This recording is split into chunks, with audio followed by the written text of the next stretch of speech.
Today on Food News and Chews, Chef Jeremy and Sylvia visit Bourbon Barrel Foods to see how they're infusing bourbon flavor into soy sauce. Then Chef Jeremy makes a pan-roasted duck with noodles and bok choy. That's today on Food News and Chews.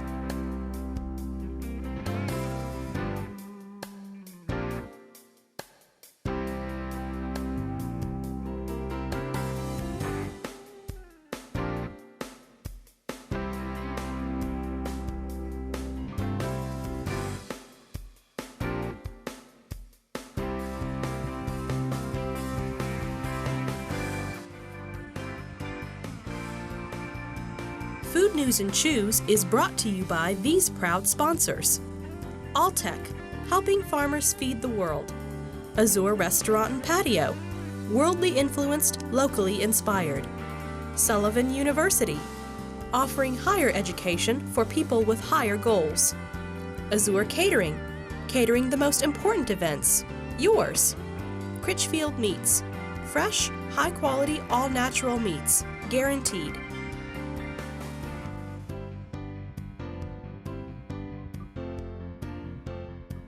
Hey, Jeremy. Yes.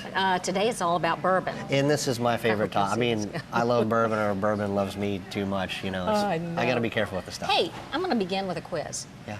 All right, okay. just hang with me That on this, kind of okay? makes me nervous, but all right, I it's never quiz was for good at you. okay. Not for a woman, but a man.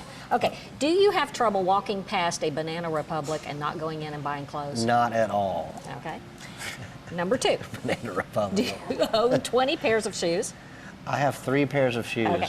Do you have a half dozen sunglasses? I have no sunglasses. Okay. Do you have enough watches to fit in a man purse? No, I just use a cell phone nowadays. All right, all right. Man purse. Okay, now listen to this A one. merce. You can make lamb chops and Yeah. risotto Yes. and eggs Benedict from scratch. Absolutely. I no knew problem. you were going to say, but Yeah. here's the kicker. What is it? Do you wear Calvin Klein boxer briefs? I've been known to when I wear briefs at all. Anyway, Yes. what does that have to do with bourbon? I you have say? no idea. Okay. No. It's the test of whether you were a metrosexual.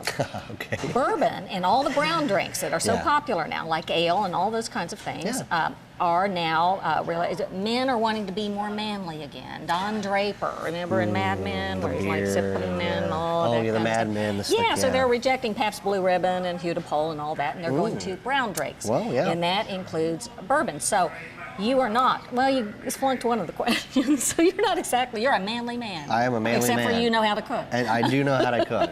And I cook with bourbon, too. So. Well, there you go. Okay, so that immunizes Bourbon's you. need is huge right now. Yeah, I mean, they say it's like double-digit growth in the industry. Well, I really feel like internationally is the biggest growth. You know, there's some reasons I think that bourbon is big. We talked about the craft movement, right? Craft beers and craft cocktails and artisanal everything. Oh, yeah. And so what was old is now new. We like to use that term, right? Where the old stuff is kind of coming back into the mainstream, and bourbon is one of them. But, you know, not only that's the perfect storm, because internationally, like, the Japanese are buying up all the Kentucky bourbon because they love it. Europeans love bourbon. That plus the big push from, you know, the Americans. Yeah. So this is a hot commodity right now. And you ever heard about eating your bourbon? I've been, yeah. I have a feeling we may be hearing more about that on this little field That's trip right. we may be So taking. we are taking a field trip, Sylvia. Yeah. One of my favorite places in Kentucky, good friend Matt Jamie has Bourbon Barrel Foods, and he's coined the term "Eat Your Bourbon." Can we go? Yeah, we're gonna go. The cool part is he's taken, you know, this trend and he's really kind of riding with it. There's so many byproducts of bourbon, and he's learned how to use them. I mean, he's even making a small batch, the only small batch soy sauce in the United States, but he's aging it in bourbon barrels, which Can is we so taste cool. it?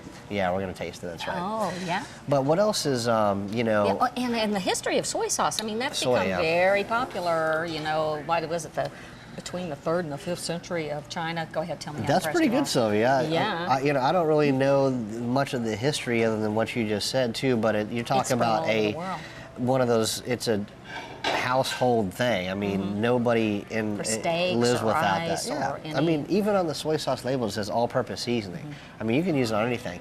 And I mean, even recipes nowadays, you think about French and distinct different types of cuisines, but soy sauce kind of fits in all of them. I mean, it can be used as a flavor enhancer to all foods. So, what a cool product. So it is.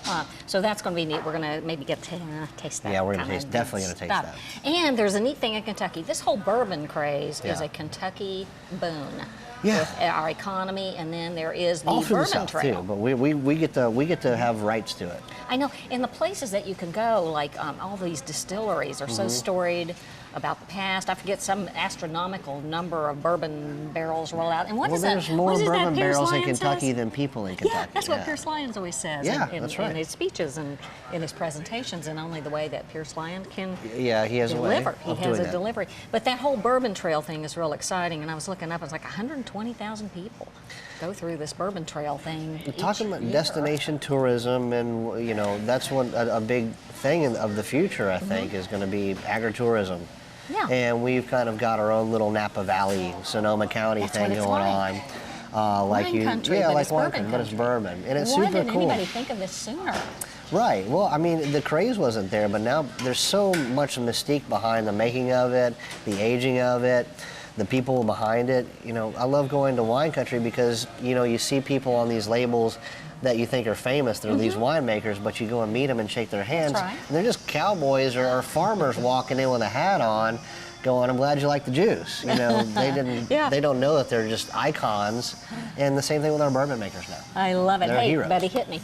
No problem. Yeah, let's do It's it. never too early for bourbon. Yeah, we better wait till we get back from our drive. Oh, we're going to have a field trip? Yes, we are. Okay, all right, well, let's go.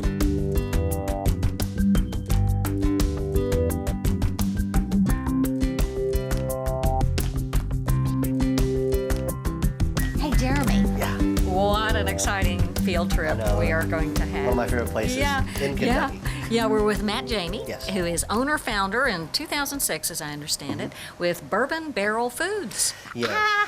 And you know, I've had the privilege of using a soy sauce. That's how you started this, right? A barrel-aged soy sauce. Barrel-aged soy sauce started in my basement. And so now it's grown into a whole food distributing company. And tell us about it. It's amazing. Well, we're a gourmet foods manufacturer here in Louisville, Kentucky, in the Butchertown neighborhood. We kind of look Which is at. an up and rising. So a lot of cool things happening in Butchertown. We look at it as like Louisville's Brooklyn. So it's fun to be here. We have a really interesting warehouse where we've retrofitted a food manufacturing facility. Nice. That's So, I exciting. mean, some of the products you guys make are? We do microbrewed soy sauce. In addition to that, we do bourbon smoked salt, bourbon smoked pepper, bourbon smoked paprika, bourbon smoked sugar. I heard a rumor that you have bourbon-soaked cherries. We do a cocktail cherry for Woodford Reserve as well. Yes. Well, great. I can't wait to go check this out. I want to see this factory and see all this stuff being made.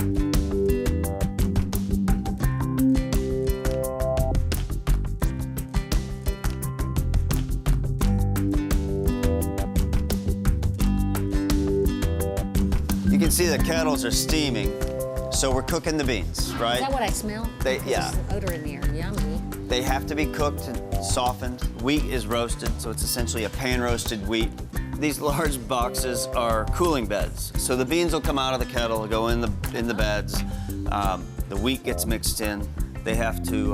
The temperature has to drop to about 90 degrees before we can introduce the yeast. So you see the beans. Yeah. This is the non-GMO Kentucky-grown soybean, and they're cooking it to a point where we can just kind of smash it between our fingers, okay? Nice and soft. Oh, Okay. they are soft. And we're softening it up Soft so and that warm. the yeast can penetrate. Nice. A raw soybean is much too hard for the yeast to get in there and do its thing. The wheat we roast, grind, it's a really coarse grind, and they'll mix that in with the soybeans.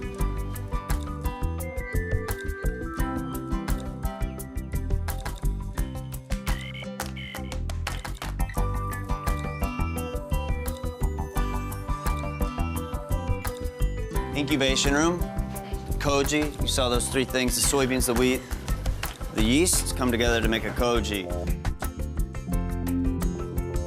So this is Wednesday, Tuesday, and then this is Monday. And look how different. But this is mature and ready to go into the barrel. So this is the color of the yeast.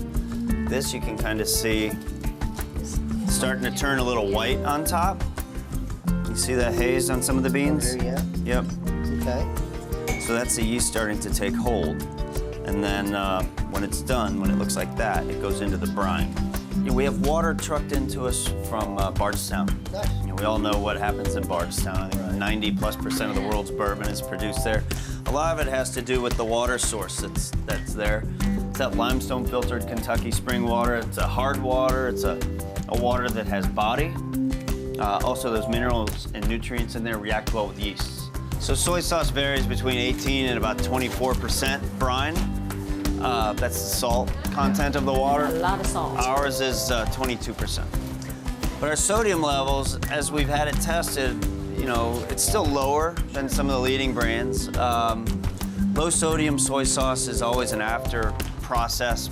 They can remove the sodium, but then they have to put something back into it, whether it's alcohol or some other preservative.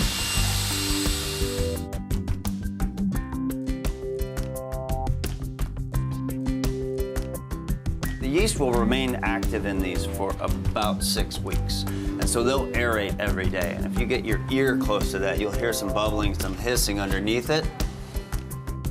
But for 6 weeks, the yeast will survive, but eventually the salt kills it. So soy sauce is salty for a reason. You know, it controls the environment in the barrel during fermentation and aging. They age for a full year. I'll show you where they're aging. So this is all soy right here. The guys have a numbering system. Yeah. They track it. They know what's coming in, what's going out. We have more on this side as well. And they're at various stages of their development, right? Yep. I used to use them one time and burn them, but now, that was when they were about 30 bucks a piece. Yeah. They are $150 a piece now, so what we do is we use them 3 times, and then we bring them back to the cooperage. They will rehoop them, tighten them, bore out the middle, and they'll expose more of the bourbon, and then they'll rechar it. And then we get another 3 years use out of it. This is what it looks like after 12 months.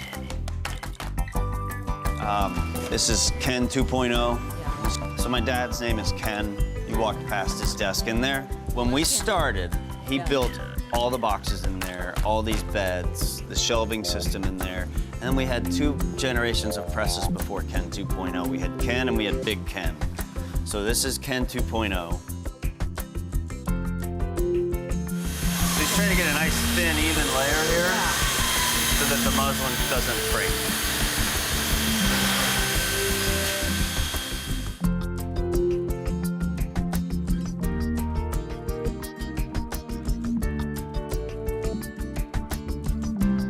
And we put about 55,000 pounds per square inch of pressure down on top of there to catch the soy.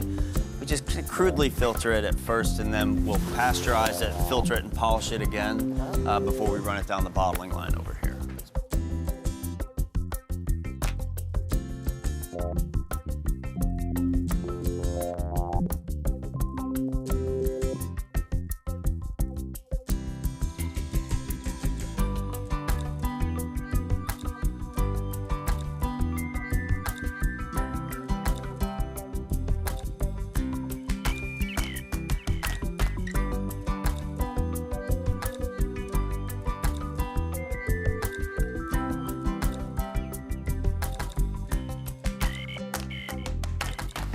Did you say you'll do about 3 barrels a week, or did you say a barrel, or you don't? 4 to 6 barrels a 4 week. to 6 barrels a week. And Yeah. each barrel yields 800 retail units. Yeah, yeah.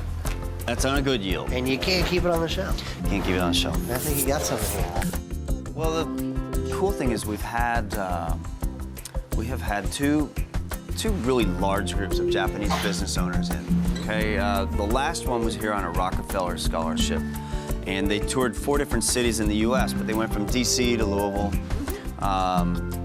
They had several people within the food industry. We had a chef who had heard of me through Alice Waters. We had a distributor who specialized in heirloom Japanese rice. We had someone else who was doing candies So they were all very complimentary of what it was that we were doing. And in particular, the guy who was doing the heirloom rice was describing to me how much the story that we have to tell here in Kentucky would translate into Japan, you know, where we have this sense of regionality, this pride of where we're from, that is what their products are all about. Oh, yeah. So while we're doing something that they're known for, you know, we take the same amount of pride and craftsmanship in what we're doing. So he felt like it would translate really well over there. It's fun. I mean, who'd have thought that you could make soy sauce in Kentucky?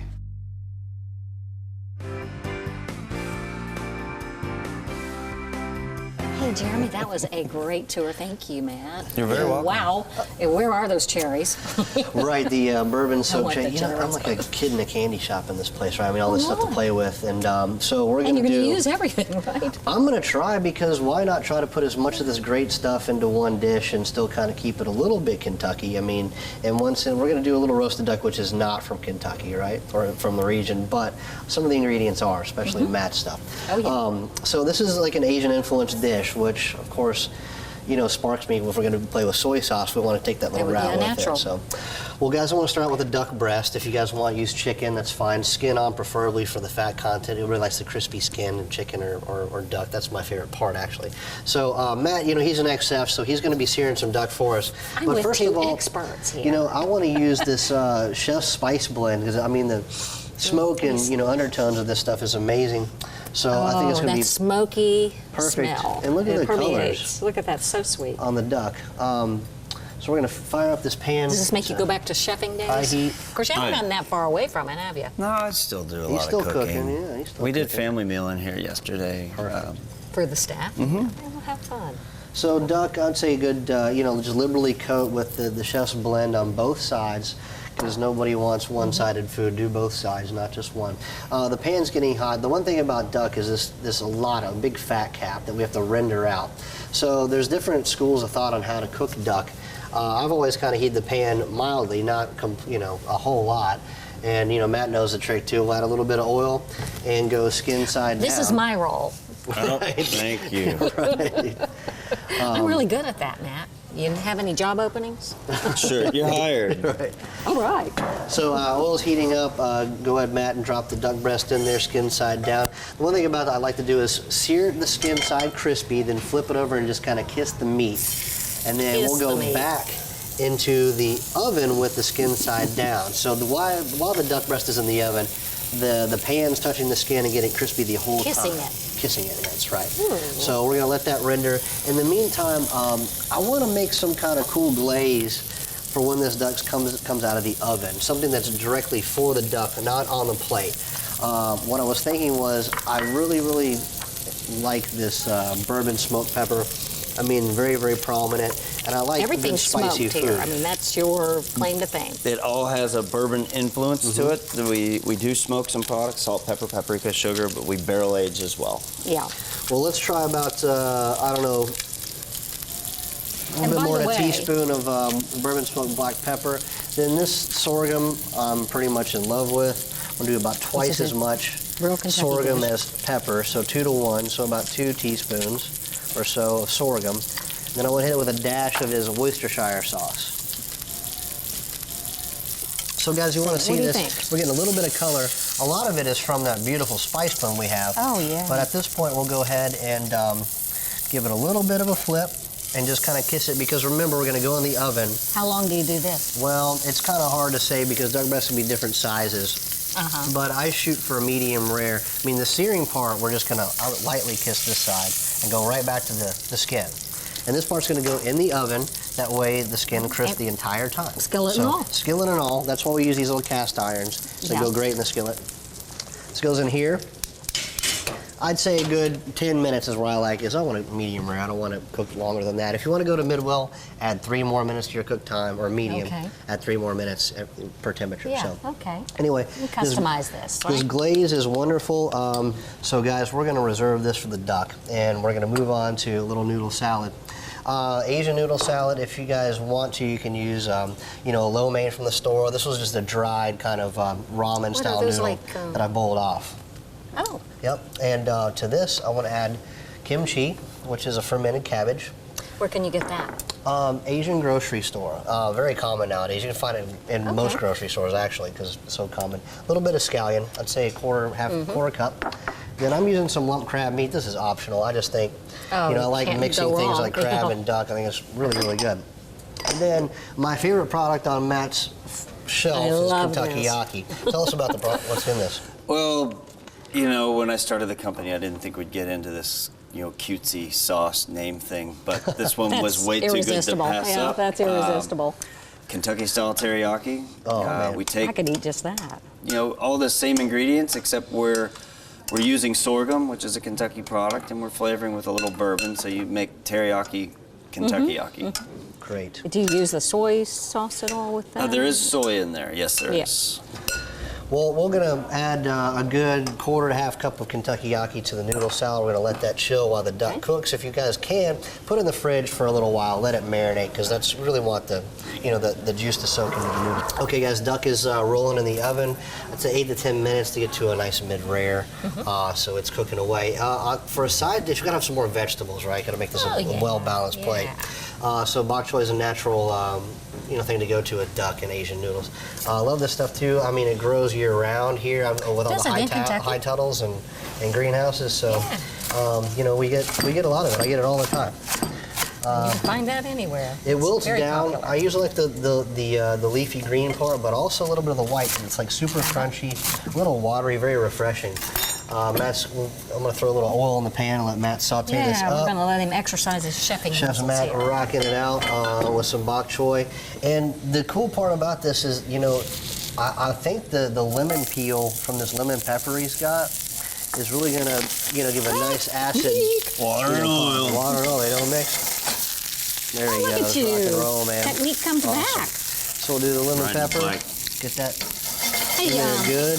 Jeremy, we might want to have Matt talk a little bit about Eat Your Bourbon, which is your book, right? Well, we do have a cookbook that we're working on. It should be out in September of 2015. It's called Eat Your Bourbon. What we're going to do is, we sell it to a lot of great restaurants, great chefs. Jeremy being one of them. We want to showcase what it is that they're doing. Also, we have a lot of home enthusiasts, home cooks that love the products. We're going to showcase. Not people like me, but real, home cooks. Even people like you. Yeah. So, speaking about bourbon, let's deglaze this. Oh, yeah. All right, you ready? Yep. Rock and roll, man. And you use the bourbon in. Oh, how cute. That's some fun how about stuff. that?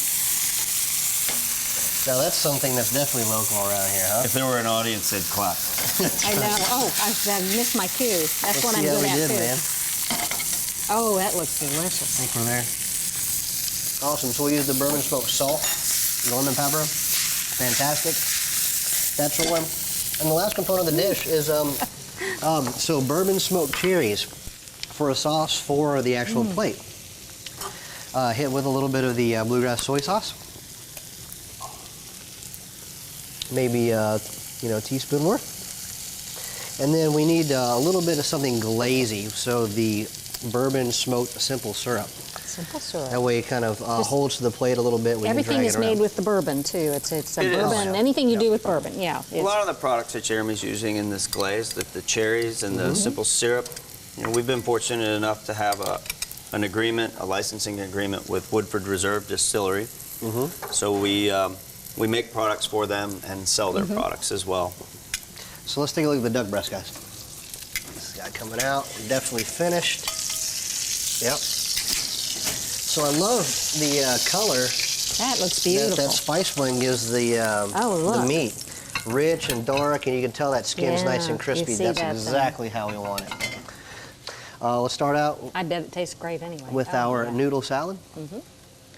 And this is where the artistry comes in. Well, this dish, part you can't really help but make it beautiful because of the colors, but also, it's going to be delicious because all the products we're using from Matt are exquisite. Now, we talked about resting the breast. We might see some juices come out, so we're going to slice this guy. Did it come out inside the way Oh, yeah. It's going to you be want? just how most people would want to eat it. It's Oh, medium, perfect. but, I wanted mid-rare, but this is okay. We're just doing television here. So that goes onto the plate. And we're going to use our black pepper and sorghum directly onto the duck breast. You know, I could see that noodle salad, you know, like adding peanuts or something like that and having it alone. Yeah, and then, you know, this little bite of cherry here and there on the dish is going to be spectacular. And don't forget that good juice that has the soy and the simple syrup in it. And then let's just finish off with a nice little bit of bok choy, which gives it, you know, the green colors which we need. Ooh, that smells so good. Yeah, and the lemon's going to cut through. I mean, a lot of the components on this dish can be kind of sweet. I'm knocking it over here. But the lemon pepper really is going to cut through a lot of the sweetness and kind of give it more of a savory feel. So, All right. you know, it's a quick dish using all Matt's ingredients. Kind of give it a nice little plate up here. Looks And gorgeous. you guys ready to bite? Hey, Try this well, out? I want to say, though, before we forget, Yeah. I just want to make sure everybody knows they can go to the foodnewsandchews.com website and get information about how they can get every one of these products. Because I know they can do them by mail order, or I know you have retail stores around the state, and you're getting ready to open a retail store. So there are ways for people to get that by going to our website. Yeah, and we'll if you have like that. this dish or any one of the components, we'll type this up too for you guys to look at foodnewsandchews.com. So let's try this out, guys. Have a little bite of duck and noodle and see what you think. Do I have to use a fork, or can I just? You just pick it up dive with my right finger? in. Dive there right you in. go. Duck dive. Duck dive. Duck dive. Well, that's going to be rocking. I'm going to try some noodles and cherry. And I'll do some of this. Not bad. And Kentucky Yaki, man. Can't go wrong with that. Very good. I want this, Jerry. Great stuff. I'm going to do the duck dive too. Oh, that's so good. All right. Ah, Well, Matt, thanks Yummy. a lot. This is definitely a good end to a good day tour. that'd be great. We'll see you next time. Food News and Chews is brought to you by these proud sponsors: Alltech, helping farmers feed the world; Azure Restaurant and Patio, worldly influenced, locally inspired; Sullivan University, offering higher education for people with higher goals; Azure Catering, catering the most important events, yours; Critchfield Meats, fresh, high-quality, all-natural meats, guaranteed;